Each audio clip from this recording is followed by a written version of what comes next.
matchup between Charles "Bronx" Oliveira and Bruce Lee.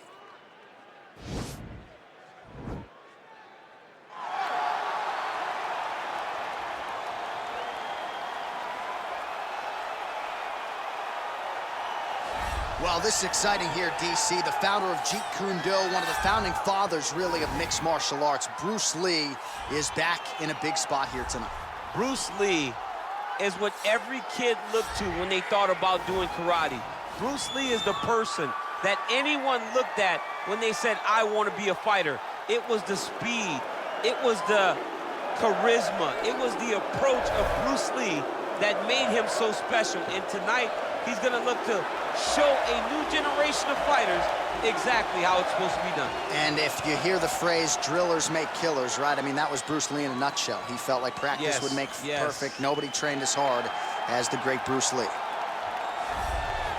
Well, it's always exciting when you have such a high-level Brazilian Jiu-Jitsu practitioner. This man has been a master of the submission in the UFC, and even though a lot of people know what's coming, more often than not, they're unable to stop. Because the knowledge of the jiu-jitsu game is truly something that it's hard to replicate when a guy is as good as he is. I mean, he will jump for a triangle. He will jump for an armbar. And as you slam him to the ground, he starts to understand, okay, I'm right where I need you right now. This is when the game starts for him.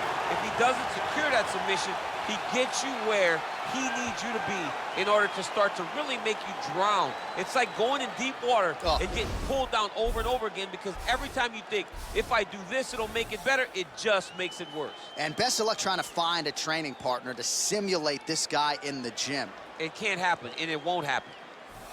Ladies and gentlemen, this is the main event of the evening. And when the action begins, a referee in charge of the Octagon, Yves Lavigne. And now, this is the moment UFC fans around the world have been waiting for. Live from the sold-out Madison Square Garden Arena in New York City, it's time! 5 rounds in the UFC welterweight division. Introducing first, fighting out of the blue corner. This man is a mixed martial artist making his professional debut here tonight. He stands 5 feet 7 inches tall, weighing in at 155 pounds. Fighting out of Los Angeles, California, USA, Bruce the Dragon Lee. And now introducing his opponent, fighting out of the red corner. This man is a jiu-jitsu fighter holding a professional record of 34 wins, 9 losses, and 1 no contest. He stands 5 feet 10 inches tall, weighing in at 155 pounds. Fighting out of Sao Paulo, Brazil, Charles Oliveira.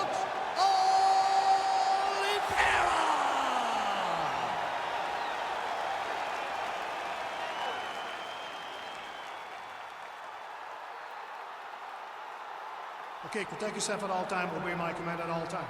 If you want to touch love, do it now, go back to your corner.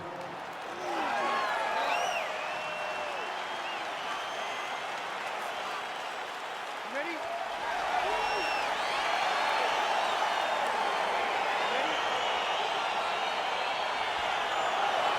All right, so the fight is now underway. We'll see how long it goes. You've got a submission specialist on one side, and on the other side, maybe the most well-rounded fighter in this division. Yeah, he is one of the best fighters in the entire UFC. But in front of him, he has one of the most dangerous fighters across all divisions in the octagon. Because that one skill he has is so good that you're in danger the entire time. Oh, strike attempt to the midsection, it's blocked. Big punch lands over the top. How's he gonna follow this one? Well, perhaps a sign of things to come as he lands a kick there. Nice kick landed by the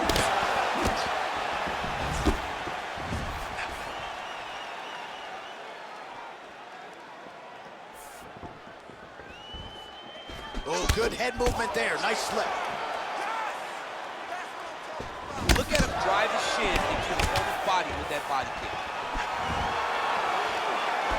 Just missed on the front kick there. Liver kick, if you take those kicks, it's going to shut your body off. Nice punch there by Lee. Oh, man, hit to land.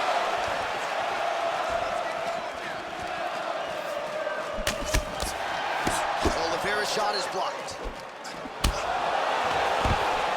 Pushing forward now with strikes, and now he's able to secure the takedown.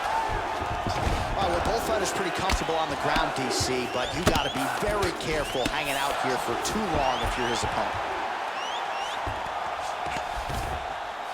Side control now, DC. A lot of options at his disposal from here. All right, he's very comfortable fighting off his back, DC. Now looks like he's trying to hip escape.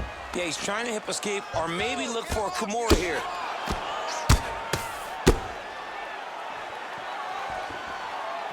All right, he's sort of hanging out here unguarded, DC. Not sure if he's trying to bait him in or what, but not great body language here. Well, anytime you are in a ground fighting situation. Right now, it looks like he may be trying to set up an arm triangle choke. He needs to secure the left arm, push it across, and secure it with his head. Watch triangle, watch triangle. He needs to push the arm to the side, get his head against the mat. Now watch, as he goes to the finish, watch his chest go to the... It's in there deep, there you go.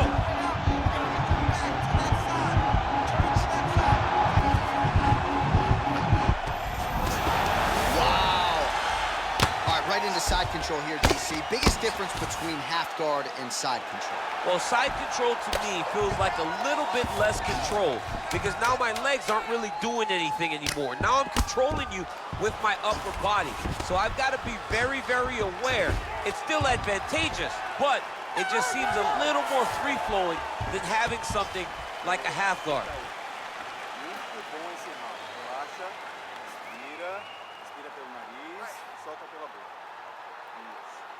All right, let's check out some of the action, DC. What a display of just sheer punching in that last round. I mean, he looks like a boxer. He looks like a professional boxer out there, throwing and stringing those combinations together. He landed those big punches over and over again, and it was this one right here that really did change the tide of the round. You ready? You ready? All right, round two.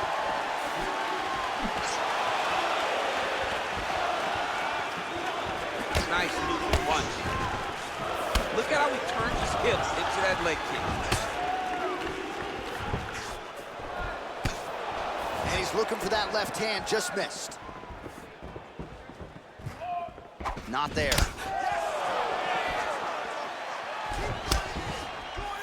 He has a commitment to kicking tonight, and it shows. All right, so he finally gets the takedown here. He kept on trying, stayed committed. He told us before the fight, at some point, I'm gonna be able to take him down, and that's exactly the way it played out. Crazy accuracy and efficiency with these ground and pound strikes here, and if you're the opponent, you got to intelligently defend or the referee's gonna stop the fight. Got to defend, but you can see him now starting to gain posture, and the intensity at which he's throwing these ground strikes is starting to improve. It's starting to elevate because he knows that he can get the finish. Let's go. We got a scramble here. All right, north-south position here. We'll see. Notice how he's walking him over to the opposite side. Oh, nice. Excuse me? Windshield choke. A windshield. You usually see this in grappling competitions with the gi, John. A lot of downward pressure here, DC. Oh, my goodness, he got the finish. He got the finish with a windshield choke in an octagon fight. That's amazing. I don't sign the bonus checks, but you're rocking a windshield choke in the octagon. You got to think 50 G's coming his way. I mean, that's very, very rare and very hard to pull off without wearing a gi. Now let's take a look back at the replay as he gets it done by submission tonight, champ. I mean, you know, this guy has such a great submission game that you cannot lay in his guard.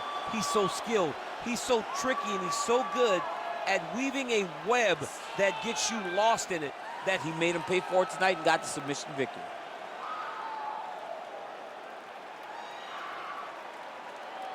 So there he is, your winner by submission, and that's exactly how you put the rest of this division on notice. Looks like this guy could be a factor moving forward in this division.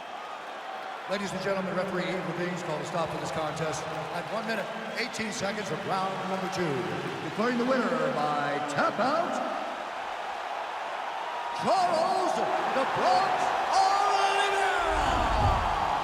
All right, so there he is, all smiles, and rightfully so, after he gets the job done by submission tonight. You told me off the air before the fight that he was going to submit him, and that's exactly what happened, man. I mean, you know, this guy has such a great submission game that you can't